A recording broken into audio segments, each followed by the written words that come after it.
भगवान आपसे कहे कि कुछ मांगो तो आप क्या मांगेंगे? 5 मिनट लीजिए और सोच समझकर जवाब दीजिए। ये सोचिए कि आप कुछ भी मांग सकते हैं। धन दौलत, ऐश्वर्य, लंबी उम्र, अच्छा स्वास्थ्य, सब कुछ। लेकिन जरा रुकिए, आप क्या मांग रहे हैं इस पर गौर जरूर कीजिएगा, क्योंकि वरदान मांगने के लिए भी सकारात्मक सोच बहुत जरूरी है, नहीं तो भारी गलती कर बैठेंगे। एक गांव में 2 किसान रहा करते थे। दोनों खेती करके अपने परिवार का पेट पालते थे, लेकिन खेती से इतने पैसे नहीं आ पाते कि वो अपनी दरिद्रता मिटा सकते। एक दिन अचानक दोनों किसानों की एक ही समय पर मृत्यु हो गई। यमराज दोनों को भगवान के पास लेकर पहुँचे तो भगवान ने दोनों से पूछा कि अब बताओ, तुम्हें क्या बनाकर वापस धरती पर भेजूं? भगवान की बात दोनों किसानों ने ध्यान से सुनी और इतनी ही देर में एक किसान गुस्से में आ गया और शिकायती लहजे में कहने लगा कि भगवान, आपने पिछली जिंदगी मुझे बहुत बुरी दी थी। मेरे पास खुश होने के लिए कुछ नहीं था, ना पैसा, ना बड़ा घर। पूरी जिंदगी मैंने खेत में एक बैल की तरह गुजार दी, ना परिवार के लिए कुछ कर पाया। उसकी बात सुनकर भगवान कुछ समय शांत रहे और फिर उस किसान से पूछा, तो अब क्या चाहते हो तुम? इस जन्म में मैं तुम्हें क्या बनाऊं? भगवान का प्रश्न सुनकर वह किसान बोला, भगवान, आप कुछ ऐसा कर दीजिए कि मुझे कभी किसी को कुछ भी देना ना पड़े। मुझे तो केवल चारों तरफ से पैसा ही पैसा मिले। भगवान ने उसकी बात सुनी और कहा, तथास्तु, तुम अब जाओ, मैं तुम्हें ऐसा ही जीवन दूंगा जैसा तुमने मुझसे मांगा है। उसके जाने पर भगवान ने फिर दूसरे किसान से पूछा, तुम बताओ, तुम्हें क्या बनना है? तुम्हारे जीवन में क्या कमी थी? तुम क्या चाहते हो? उस किसान ने भगवान के सामने कृतज्ञता के साथ हाथ जोड़ते हुए कहा, हे भगवान, आपने मुझे सब कुछ दिया, मैं आपसे क्या मांगू? आपने मुझे एक अच्छा परिवार दिया, मुझे कुछ जमीन दी जिस पर मेहनत से काम करके मैंने अपने परिवार को एक अच्छा जीवन दिया। खाने के लिए आपने मुझे और मेरे परिवार को भरपेट खाना दिया। बस एक ही कमी थी मेरे जीवन में, जिसका मुझे अपनी पूरी जिंदगी अफसोस रहा और आज भी है। मेरे दरवाजे पर कभी कुछ भूखे और प्यासे लोग आते थे, लेकिन कभी कभी मैं भोजन न होने के कारण उन्हें खाना नहीं दे पाता था और वो मेरे दरवाजे से भूखे पेट ही लौट जाते थे। ऐसा कहकर वह चुप हो गया। भगवान ने उसकी बात सुनकर उससे पूछा, तो अब क्या चाहते हो तुम? इस जन्म में मैं तुम्हें क्या बनाऊं? किसान भगवान से हाथ जोड़ते हुए विनती की, हे प्रभु, आप कुछ ऐसा कर दो कि मेरे द्वार से कभी कोई भूखा प्यासा ना जाए। भगवान ने कहा, तथास्तु, तुम जाओ, तुम्हारे द्वार से कभी कोई भूखा प्यासा नहीं जाएगा। अब दोनों का फिर से उसी गांव में एक साथ जन्म हुआ। दोनों बड़े हुए। पहला व्यक्ति जिसने भगवान से कहा था कि उसे चारों तरफ से केवल धन मिले और उसे कभी किसी को कुछ देना ना पड़े, वो व्यक्ति उस गांव का सबसे बड़ा भिखारी बना। अब उसे किसी को कुछ देना नहीं पड़ता था और जो कोई भी आता उसकी झोली में पैसे डाल के ही जाता था। और दूसरा व्यक्ति जिसने भगवान से कहा था कि उसे कुछ नहीं चाहिए, केवल इतना हो जाए कि उसके द्वार से कभी कोई भूखा प्यासा ना जाए, वो उस गांव का सबसे अमीर आदमी बना। तो इस कहानी से हमें एक सबसे बड़ी सीख ये मिलती है कि हर परिस्थिति के 2 पहलू होते हैं, एक सकारात्मक, दूसरा नकारात्मक।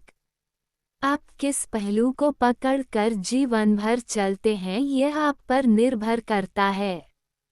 अगर आप गिलास को हमेशा आधा खाली देखेंगे तो उस किसान की तरह भिखारी ही रहेंगे, लेकिन अगर आप गिलास को आधा भरा देखेंगे तो एक दिन वो गिलास वाकई में भर जाएगा और आप दूसरे किसान की तरह संपन्न बन जाएंगे। ईश्वर हमेशा ही हमारी भलाई करता है, परंतु हम अज्ञानी उसकी महानता को समझ नहीं पाते और उस पर दोषारोपण करते हुए उसे कोसते रहते हैं। एक संत अपने शिष्यों के साथ धर्म अध्यात्म पर चर्चा कर रहे थे। तभी एक शिष्य ने संत से पूछा कि गुरुदेव, ग्रंथों में लिखा है कि ईश्वर हर जगह मौजूद है। अगर ये बात सच है तो भगवान हमें कभी दिखाई क्यों नहीं देते हैं? हम कैसे मान सकते हैं कि ईश्वर सचमुच हैं, और अगर वे हैं तो हम उन्हें कैसे प्राप्त कर सकते हैं? संत ने अपने एक अन्य शिष्य से एक लोटा पानी और थोड़ा सा नमक मंगवाया। शिष्य ने तुरंत ही गुरु की आज्ञा का पालन किया और पानी नमक लेकर आ गया। वहाँ मौजूद सभी शिष्य ये सोच रहे थे कि भगवान और नमक पानी का क्या संबंध है, लेकिन सभी चुपचाप गुरु की ओर देख रहे थे। अब गुरु ने कहा कि पानी में नमक को मिला दो। शिष्य ने वैसा ही किया। संत ने सभी शिष्यों से कहा, क्या इस पानी में किसी को नमक दिखाई दे रहा है? सभी शिष्यों ने लोटे में देखा और ना में सिर हिला दिया। इसके बाद गुरु ने कहा कि अब पानी को चखो। शिष्यों ने पानी चखा तो वह खारा था। सभी ने कहा कि पानी में नमक का स्वाद आ रहा है। इसके बाद संत ने शिष्य से कहा कि इस पानी को उबालो। संत के आदेश पर शिष्य ने पानी को उबालना शुरू कर दिया। जब लोटे का पानी भाप बनकर उड़, तब संत ने कहा कि अब इस लोटे में देखो, इसमें क्या दिखाई दे रहा है? शिष्यों ने लोटे में देखकर कहा कि लोटे में नमक के कण दिखाई दे रहे हैं। ये सुनकर गुरु बोले कि आप सभी ने पानी में नमक का स्वाद अनुभव किया, लेकिन कोई भी पानी में नमक को देख नहीं सका। ठीक इसी तरह ईश्वर भी कण कण में हैं, लेकिन हम उन्हें देख नहीं सकते, सिर्फ महसूस कर सकते हैं। जिस तरह पानी को गर्म करने का बाद नमक के कण दिखाई दिए, ठीक उसी तरह जब हम ध्यान, भक्ति और तप करते हैं, तब हमें भगवान के दर्शन हो सकते हैं। इसके लिए हमें हमारी बुराइयों को छोड़ना पड़ता है, तभी हम ईश्वर को प्राप्त कर सकते हैं। जो लोग भगवान पर भरोसा रखते हैं, उनकी सभी परेशानियां दूर हो सकती हैं। एक प्रचलित लोक कथा से ये बात समझ सकते हैं। कथा के अनुसार एक सेठ को रात में नींद नहीं आ रही थी। वह घर में वह अकेला था, परिवार रिश्तेदारों के यहाँ गया हुआ था। उसका मन अशांत था। सेठ ने सोचा कि घर के पास स्थित मंदिर तक घूम आता हूँ, शायद भगवान के दर्शन करने से मन शांत हो जाए। जब सेठ मंदिर पहुंचा तो उसने देखा कि एक वृद्ध आदमी प्रतिमा के सामने बैठकर रो रहा है। सेठ उसके पास आया और पूछा कि आप रो क्यों रहे हैं? बूढ़े आदमी ने कहा कि मैं बहुत गरीब हूँ। मेरी पत्नी बीमार है और उसके इलाज के लिए मेरे पास पैसा नहीं है। समझ नहीं आ रहा है पैसों की व्यवस्था कैसे होगी। सेठ ने कहा कि चिंता मत करो, तुम्हारी पत्नी का इलाज मैं करवा दूंगा। सेठ ने तुरंत ही अपने पास रखे सभी पैसे निकालकर उस बूढ़े व्यक्ति को दे दिए। इतना धन देखकर वह आदमी खुश हो गया और सेठ को धन्यवाद देने लगा। सेठ ने कहा कि अभी मेरे पास इतने ही पैसे हैं, अगर तुम्हें और जरूरत है तो मेरे घर चलो। वृद्ध ने कहा कि नहीं, इतने पैसों में काम हो जाएगा। पैसा लेकर वह व्यक्ति तुरंत ही चला गया। जरूरतमंद की मदद करने के बाद सेठ का मन अब शांत हो गया था। उसने भगवान को प्रणाम किया और सोचने लगा कि शायद इसी वजह से मैं सो नहीं पा रहा था। भगवान को मेरे माध्यम से इस गरीब की मदद करवानी थी। इस छोटी सी कथा की सीख यह है कि जो लोग भगवान पर भरोसा करते हैं, उनकी सभी परेशानियां दूर हो सकती हैं। एक दरवाजा बंद होता है तो भगवान दूसरा दरवाजा खोल देता है। बस हमें हिम्मत नहीं हारना चाहिए। धैर्य बनाए रखें और ईमानदारी से अपना काम करते रहना चाहिए। साथ ही अपने सामर्थ्य के अनुसार जरूरतमंद लोगों की मदद करते रहना चाहिए। भगवान ने हमारे लिए क्या सोच के रखा है? ये कहानी एक प्राचीन समय की है, जब राजा महाराजाओं का शासन था। ये कथा हमें ये सिखाती है कि भगवान के विचार और उनकी योजना इंसान की सोच से बहुत परे होती है। इंसान अपने कर्मों और बुद्धि के बल पर सब कुछ अपने अनुसार करना चाहता है, लेकिन अंत में वही होता है जो भगवान ने पहले से तय कर रखा होता है। प्राचीन भारत के एक राज्य में राजा आदित्यसेन का शासन था। राजा आदित्यसेन अपनी ताकत, धन और बुद्धि पर बहुत गर्व करते थे। वो हमेशा कहते थे, मैंने अपने राज्य को अपने बलबूते पर महान बनाया है। मेरे पास सब कुछ है और मैं अपने राज्य के भविष्य को अपनी योजना के अनुसार ही चलाऊंगा। लेकिन एक दिन उनके राज्य के महामंत्री ने कहा, महाराज, ये सब कुछ भगवान की कृपा से संभव हुआ है। हमें यह नहीं भूलना चाहिए कि भगवान ने हमारे लिए क्या सोच रखा है। राजा को ये बात बुरी लगी। उन्होंने महामंत्री से कहा, महामंत्री, मैं अपनी मेहनत और बुद्धि से यहाँ तक पहुँचा हूँ।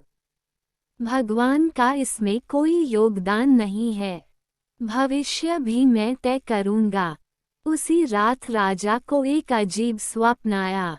उन्होंने देखा कि उनका राज्य एक बड़े संकट में है और कोई अजनबी व्यक्ति उनकी मदद कर रहा है।